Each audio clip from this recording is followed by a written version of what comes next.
শূন্য দৃষ্টি, জীবন যেন থমকে থাকা এক লড়াইয়ের নাম। ১৩ বছর ধরে নিজের পায়ে দাঁড়াতে পারেননি তৃতীয় লিঙ্গের শাহিনুর আক্তার রীতি। মানুষের দ্বারে দ্বারে ঘুরেছেন জীবনের একটু আশার খোঁজে। হাত পেতে নিতে হয়েছে অন্যের সাহায্য, কখনো ভিক্ষাও। আমি যখন দুটা পা হারাইছি বা আমার হাত নষ্ট হয়ে গেছে, তখন আমি ফ্যামিলি থেকেও বঞ্চিত হয়ে গেছি। হ্যাঁ, তো আমার মা ছিল না, ঘরে সব মা ছিল, বাবা ছিল, তাদের উদ্যোগ ছিল আমি তা ভিক্ষা করব। তো আমি যেহেতু ক্লাস 9-এর স্টুডেন্ট ছিলাম, আমারও উদ্যোগটা অন্যরকম ছিল, আমার স্বপ্নটা অন্যরকম ছিল যে আমি নিজে কিছু একটা করব, ফ্যামিলির পাশে থাকবো। কিন্তু যখন আমার উদ্যোগটা তাদের কাছে, আমার স্বপ্নটা প্রকাশ করি, তখন তারা আমাকে বিতাড়িত করে দেয় তাদের কাছ থেকে। তখন তাদের উদ্দেশ্য ছিল যে তাদের কাছে থেকে ভিক্ষা করে খাবো। তো আমার যদি ভিক্ষা করাই লাগে, আর তাদের কাছে কেন? তবে আজ সেই রীতির চোখে আবারও ফুটে উঠেছে স্বপ্নের দীপ্তি। এই তালিকায় আরও আছেন অনেকেই।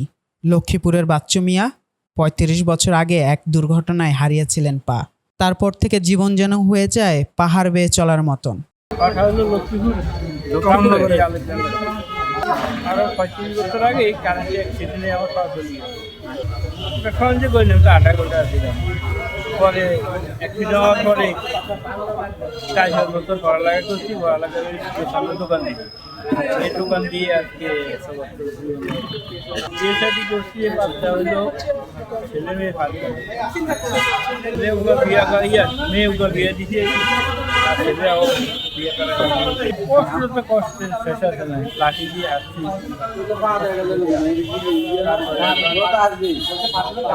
পরে এখন আর পাওয়া লাগাইতেছি, হাঁটতে পারি ভালো ছিল না। আর আরো 3 বছর আগে একবার আয়া পার মাপটা নিয়ে গেছে, লাগানো হয়নি। আচ্ছা, এখন পরবর্তীতে আমার কাছে পরবর্তীতে পাইছি আর শুরুর মাধ্যমে যদি হাঁটতে পারি তো ভালোই লাগবে। আর হাঁটতে হয় না, আবার ট্রেনিং ভালো লাগবে, আনন্দ লাগবে। আরও কেউ ১৫ বছর, কেউ বা ২০ বছর পর ফিরে পেয়েছেন হাঁটার শক্তি। কৃত্রিম পায়ের সহায়তায় যেন জীবনে ফিরে এসেছে নতুন সূর্যোদয়। আমি আগে টেকনিক্যাল একটা কাজ করতাম আর কি। পরে 2010 সালে আমার পায়ে একটা সমস্যা হয়েছে, তখন আমার পাটা হারিয়ে গেছে। মানে শারীরিক একটা সমস্যা হয়েছে আর কি, গ্যাংগ্রিনের মতন হয়ে গেছে। তখন আমার পাটা কাটার পরে আমি স্বাভাবিকভাবে একটা পা দিয়ে চলাফেরা করতাম, পাটা নষ্ট হয়ে গেছে। এখন শুনছি নাকি যে আপনি খবর পেয়েছি, আপনি স্বপ্ন নিয়ে ওনারা সমস্ত কাজগুলো করতেছে, মানুষের কল্যাণে আগে আসতেছে। পরে আমি ওদের সাথে যোগাযোগের মাধ্যমে যাই, ওনাদের থেকে আমি একটা পা সংগ্রহ করছি। ওনারা অনেকেরই দিতেছে এভাবে স্বপ্ন নিয়ে ওনারা যে কাজগুলো করতেছে, আর আমাকে যে পাটা দিয়েছে, আমি পাটা পেয়ে অনেক খুশি হয়েছি এবং অনেক মানে আমার মনে একটা আনন্দ হয়েছে। আমি স্বপ্ন নিয়ে যারা কাজ করতেছে তাদের জন্য আমি দোয়া করি, তারা যেন আগামীতে অন্তত এইভাবে ভালো কাজগুলো যেন করতে পারে। আমি আমার মন থেকে তাদের জন্য একটা পাওয়া যখন নাই, তখন তো পৃথিবীটা তো অন্ধকার, মানে অন্ধকার লাগছে। মানে ভালো একটা সমাজের দাঁড়াতে পারতাম না, বা কথা বলতে পারতাম না। অনেকে হয়তো সহ্য করে বেড়ায়, হ্যাঁ করে বেড়াই। অনেকে একটু মন থেকে মানে হয়তো বিনা দৃষ্টিতে দেখতো। ওই এখন আমি একটু পাচ্ছি আলহামদুলিল্লাহ,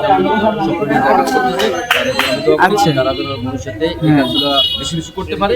সোহামলি মিস্ত্রি ছিলাম, আমি কাজ করছি 16 বছর। 3 বছর আগে আমি অ্যাক্সিডেন্ট হয়েছি।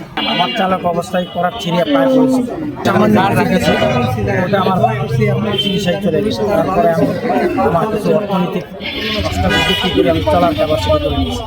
চাষাবাদ করেছি, কিছু ব্যবসা আছে, আমাদের আনন্দ বিলাস, আমার নিজের স্বাধীনতা প্রয়োগ করতে পারি এবং লাঠি ছাড়া হাঁটতে পারি, এটি আমার কাছে বিশাল আনন্দ।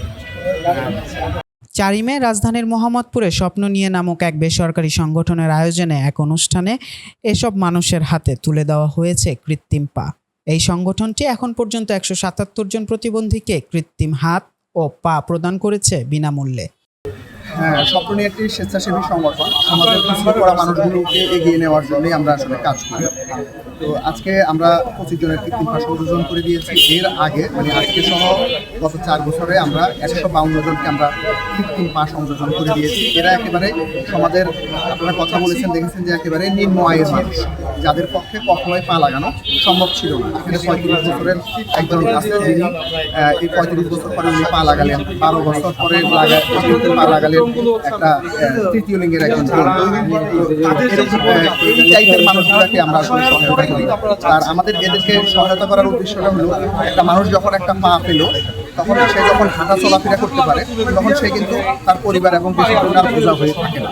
সে কোনো না কোনোভাবে ইনকাম করে তার পরিবারে সে কন্ট্রিবিউশন করতে পারে। আমাদের আসলে একজন মানুষের দেখতে পারা, মানে হাঁটতে পারা, এই জিনিসগুলোর যে একটা আনন্দ, ওই আনন্দটা আসলে বলে বোঝানো যাবে না, এটা অনুভব করতে হবে। ওই অনুভূতিটা থেকেই আমরা আসলে মানে আমাদের এই কর্মের ফাঁকে আমরা এই কাজগুলো আমরা করি। মানে আল্লাহর দেওয়া পা তো আর আমরা ইয়ে করতে পারবো না। তারপর একটা মানুষ এই যে একটু হাঁটতে পারতেছে, কোনো একটা কর্ম করবে, এই যে তার একটা আনন্দ, মানে এটা মানে মুখের ভাষায় বলে বোঝানো যাবে না। আর ওই আনন্দটার কারণেই কিন্তু আমরা এই মানুষগুলাকে, শুধু আমরা না, সকল স্বেচ্ছাসেবী কিন্তু এই আনন্দটুকুর জন্যই কিন্তু নিপীড়িত মানুষের পাশে দাঁড়ায়। যদি আমরা, আমাদের সাথে ওনাদের প্রাতিষ্ঠানিক একটা চুক্তি আছে, তো ওই ক্ষেত্রে আমি আসলে টাকাটা বলছি না, কারণ তখন মানুষজন এসে ওদেরকে বলবে যে তাহলে তো ওনার ব্যবসায়ী করতে আচ্ছা, পারবে না। আচ্ছা। কিন্তু এই মানের হাঁটুর নিচের একটা পা যদি কেউ লাগাতে আসে তাহলে প্রায় 45-50 হাজার টাকা লাগবে। আর হাঁটুর উপরে যেটা, এটা হলো 90 থেকে 1 লাখ টাকা ওনারা নিবে। আমরা যে 152 জনকে আমরা পা দিয়েছি, আমরা তাদের কাছ থেকে 1 টাকাও আমরা নিই না। আমরা ফান্ড ম্যানেজ করি, আমরা এই প্রতিষ্ঠানকে আমরা টাকা দিই এবং তাদের কাছ থেকে আমরা টাকা নিই। ফান্ডিংটা আমাদের বিভিন্ন পরিচিত জন যারা বা প্রতিষ্ঠান যারা আমাদের এই কাজগুলো পছন্দ করে বা যারা আমাদের এই প্রতিষ্ঠানকে বিশ্বাস করে যে আমরা ভালো কাজগুলো করি, তারাই আসলে আমাদেরকে মেনলি ফান্ডিং করে। আপনার নাম ও পরিচয়? আমার নাম আশরাফুল আলম হান্নান, আমি স্বপ্ন নিয়ে প্রতিষ্ঠাতা। এটা হলো ফেসবুকের মাধ্যমে কোনো না কোনোভাবে তথ্য আসে যে আজকে আপনি আসলেন, আপনি হয়তো কালকে আমাকে বললেন ভাই আমার একজন বা অমুক আমার একজন পরিচিত, বা আপনার একটা নিউজের পরে হয়তো আপনারা নক করলেন কেউ একজন যে ভাই কারা পাটা লাগাচ্ছে। তো বিভিন্ন মাধ্যমে আসলে আমাদের কাছে তথ্য আসে, মেনলি সোশ্যাল মিডিয়ার মাধ্যমে। আপনার এটা নিউজের হোক আর ফেসবুক। 2017 সাল থেকে আমরা কাজ করছি। আমরা আসলে এত বড় বড় আমরা কাজ করব, আমরা যখন শুরু করেছিলাম আমাদের মাথায় আসলে মানে এই কর্মগুলো যে কৃত্রিম পাখি জিনিস আসলে আমরা তখন চিন্তা করি।